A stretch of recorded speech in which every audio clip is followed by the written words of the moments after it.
Hi guys, welcome to another battle report.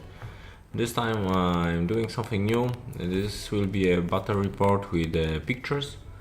It's from WTC games.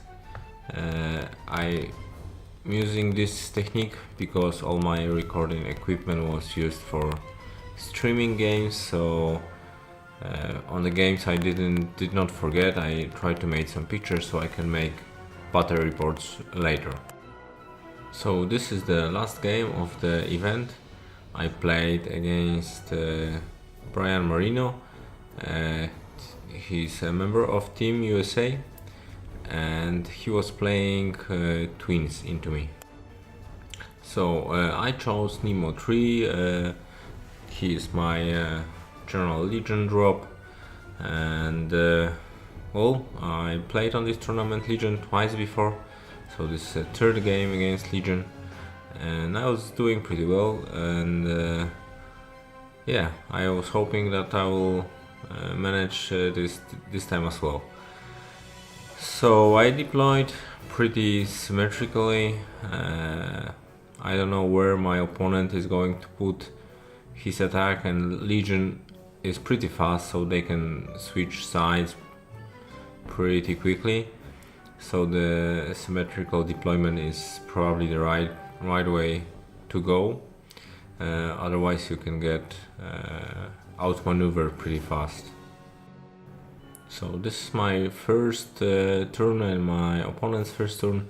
He started, which is probably not very optimal for me, as he is able to gain table space. So the only thing I managed to do is to clear a couple of Hex Hunters on the left flank. I use my Stormcallers, they run up, I shoot them in the back to Electro Leap to the Stormcallers, but this is the only damage I managed to do. I run up my forces into a remotely safe distance and wait for his advance. So he moves in, he puts drones in both zones. He's slightly pushing toward my right flank, so I might clear the left flank, push on the left flank. So if I clear it, I will be able to start scoring the zone with the Storm Tower. And as you see, this is my feed turn, and my idea is to clear the left flank from anything I can reach, and also I need to kill Raek. He's hiding behind the cloud. He's pretty dangerous, he can kill Nemo pretty easily. And on the right flank I want to push my Centurion with Polarity Shield and Arcane Shield, Polarity Field and Arcane Shield into the trench, so he will be the piece holding the right zone for me. So as you see, this is a situation after defeat. I cleared the throne, I cleared the rig, I did some damage on the throne on the right flank, and the one mistake or two mistakes I've done in this round is first one is I did put Squire on the flag to score. I actually forgot in the midst of the whole fight to run one of my Stormcallers there, so I pretty much wasted my Squire and the focus I could take from him in the future, but I wanted to get ahead on scenario pretty badly, so that was a conscious move to do it. And on the left flank you actually cannot see it very clearly. There is a Stormcaller behind the Stormstrider, and he was supposed to aim and shoot the guy near Acosta on the left flank next to the zone, and he would hit on force and kill on 3 and more probably, or maybe he was in the feed, so even easier. That guy up there on that Hex Hunter was supposed to be dead by now.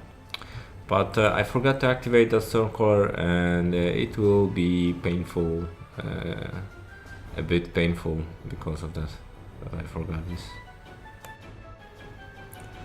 So you remember I just forgot to activate my Stormcaller, so the Hex Hunter charges Acosta, hits the defense 15 and kills Acosta.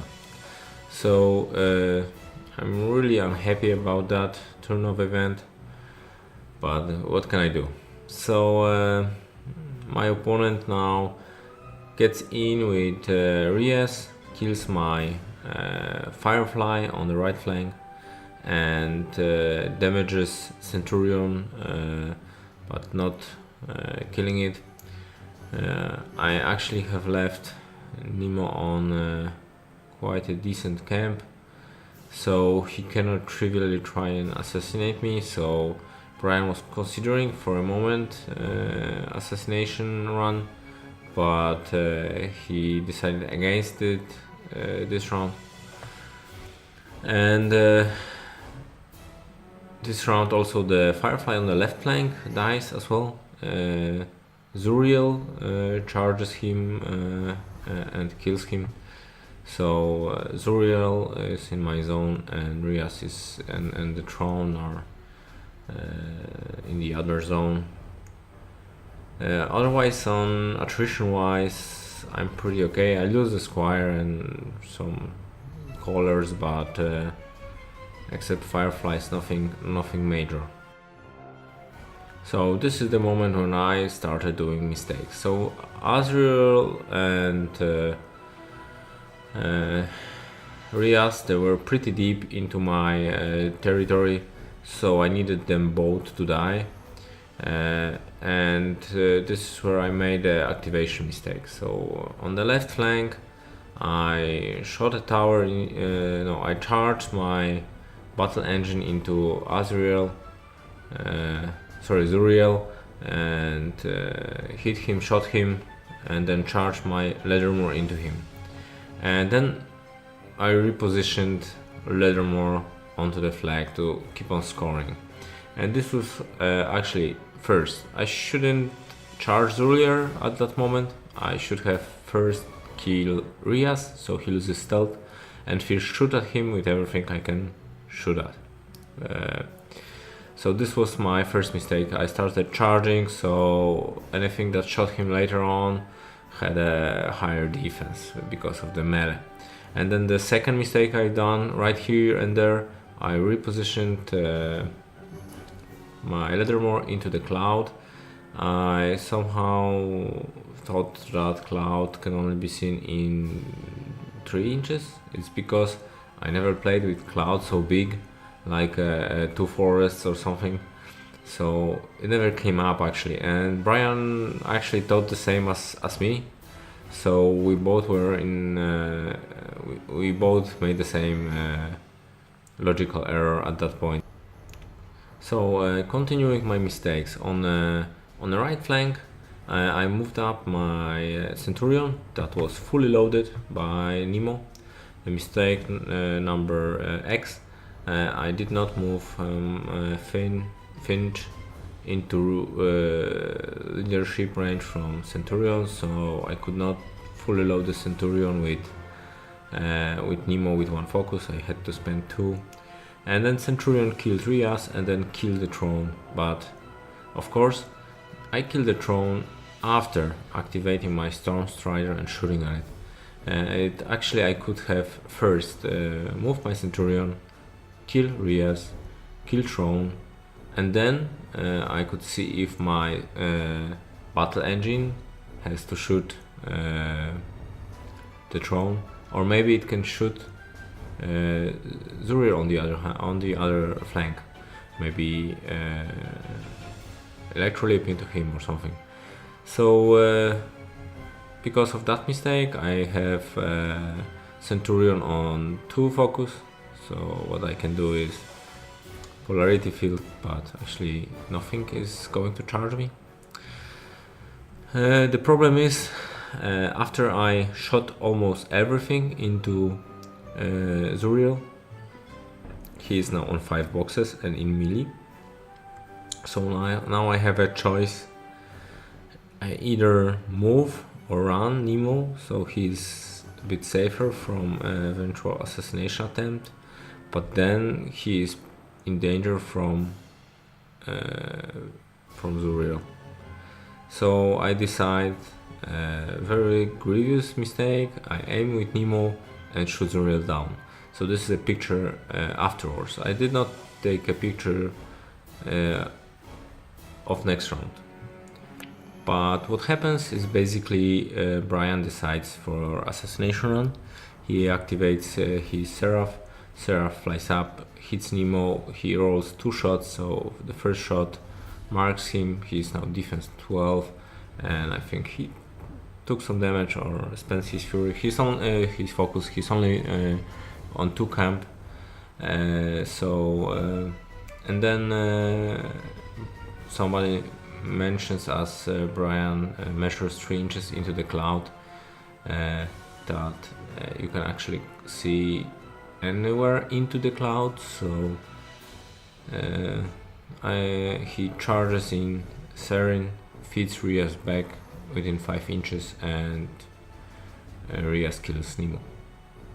That was a very grievous mistake I made.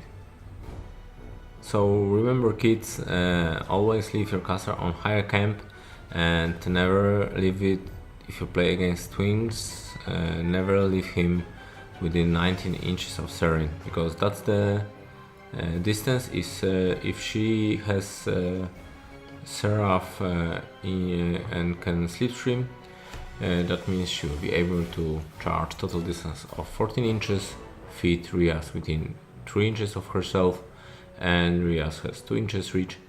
That means total distance of 19 inches assassination threat range, and with her weapon master, almost any caster is dead.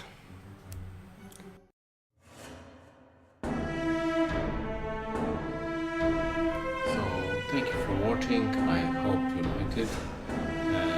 If you would like to see more of the battles, subscribe to YouTube channel or like me on Facebook. See you soon.